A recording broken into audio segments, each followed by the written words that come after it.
Well, hello guys, and welcome back to another Star vs. the Forces of Evil review. In this episode, we're taking a look at Season 3, Episode 35 and 36, Bam Pati and Tough Love. Normally I give a foreword, giving some of my pre-thoughts on these episodes, but let's just get into it.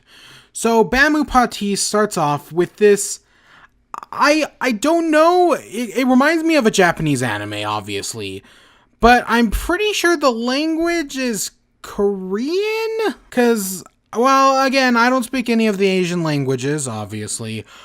The structure of the words look Korean, so I'm pretty sure this is supposed to be like a combination of Japanese anime and Korean drama, but it's the show about a singer who's cursed by a vampire or something like that. It's a central point for the episode, but it's just stand-in because we see Ponyheads watching it. Because remember in the last episode where I was like, oh shit, she lost her horn. This is our direct response to that. So Ponyhead's all depressed because she lost her horn. And she's just sitting in bed all day watching this anime. I'm just going to keep calling it anime even though it is Korean drama. Whatever. And Ponyhead's sisters call Star to come get Ponyhead out of their room because they want her to stop just sitting in her room all day. And Star goes in and gives her some cat donuts. That's kind of cute. And she wants Ponyhead to pick herself up, right? Cheer up. I know she confronts her about losing her horn, but instead Ponyhead just runs away with the seahorse guy who was her ex-boyfriend, but he was brainwashed or something. It's been so long, I don't even remember what happened. Don't at me, I don't care. But they run away, and we actually get a chase sequence in the episode, which some of the animation's good, but it's really not that special of a chase sequence. And there's a joke about a 3D printer Ponyhead, which that one's kind of funny. But eventually the car heads into the storm, and it stops at one point, and I was like, oh my god, did the seahorse guy snap? Is he going to murder her? Because I could have totally seen them taking that episode this way, because again, he was brainwashed, and they did date. But no, he's still just brainwashed and kind of crazy.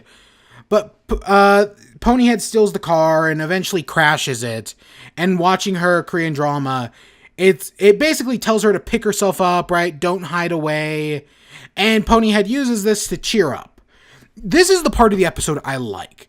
This is totally relatable. I've been in this situation, and plenty of other people have, where you're down, right? You're depressed. So you watch a show you love, and by watching that show you love, it picks you up, right? It makes you feel better. So I can relate to this, and that's what makes this a good episode. Then there's the problem with the episode. Because the guy is able to create a new horn using 3D printed, and it goes back to as if Pony had never lost her horn in the first place. The status quo is God in this episode. And in some shows, I don't have a problem with that.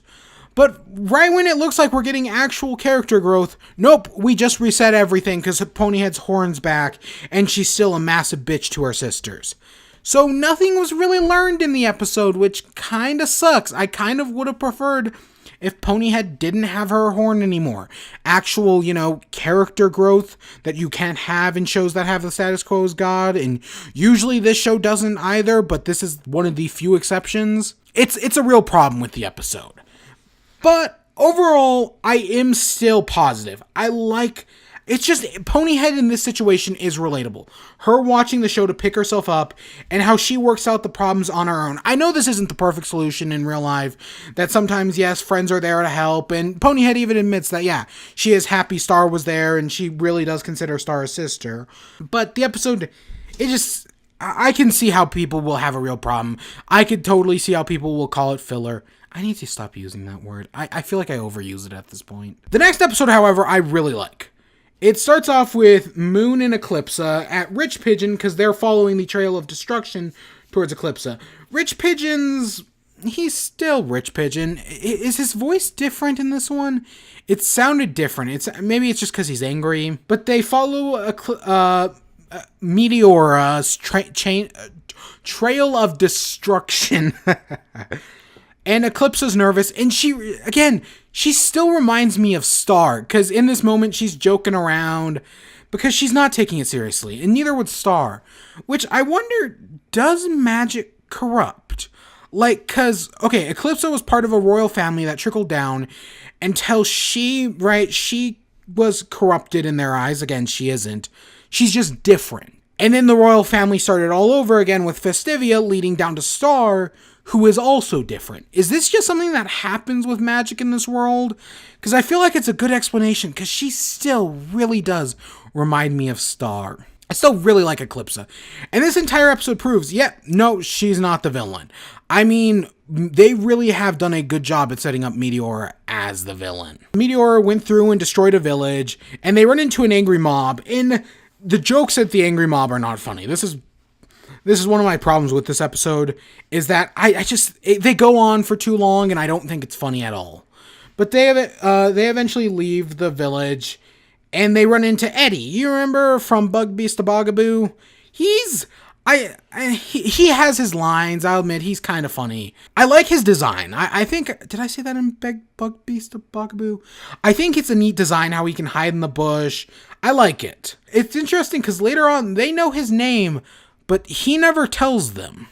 And I don't remember if they say it in Bug Beast to Bugaboo. Oh shit, and we see one of her footprints. Pretty freaking big. And then we find out that she's eating the souls of other people. Kind of familiar, but okay, it's a natural progression. And this is where his one funny joke comes in. But they eventually find Eclipsa, and Eddie gets his soul taken, and her eyes are giant. And they don't know how to confront her, but Eclipsa comes in with her teddy bear, Bobo, and they have this little bonding moment. I do like Eclipsa's formality in this moment. Oh, call me mother. Because she still is formal. She's still a queen.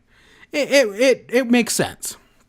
But Meteora says that the one thing she wants is the throne.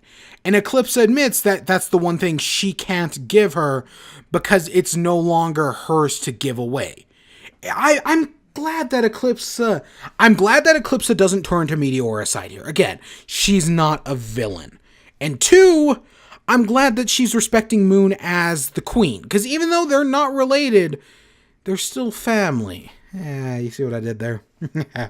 But Moon's sick and tired of it, and she fights Meteora, and the fight's fine. Yeah, okay, it's not the most amazing fight. But after being beaten up, Moon says she's going to end it, but Eclipsa stops her, and Moon gets blasted.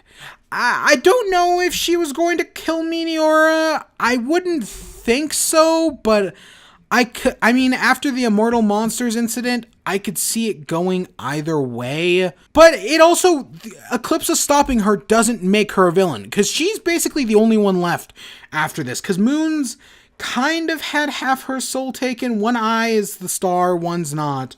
And she runs away into the portal we saw in that one episode earlier in the season. And that's where the episode ends, with Meteora escapes and Eclipsa doesn't know what to do.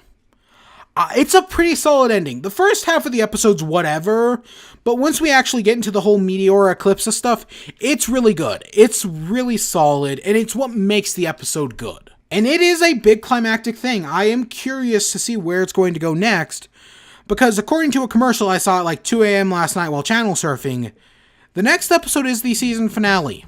I did not know that until less than 24 hours ago. This is going to be interesting. I am really curious to see how this is going to end. Because just a few days ago I was thinking, how many more episodes are in this season? How are they going to end it off? And yeah, no, this is how they're ending it off. My prediction, Meteora is going to take the throne. And it's going to end with them escaping to Earth again and having to regroup. Kind of like the last season ended. I know this is recurrent, but that's kind of how it works. That's my prediction. We'll see.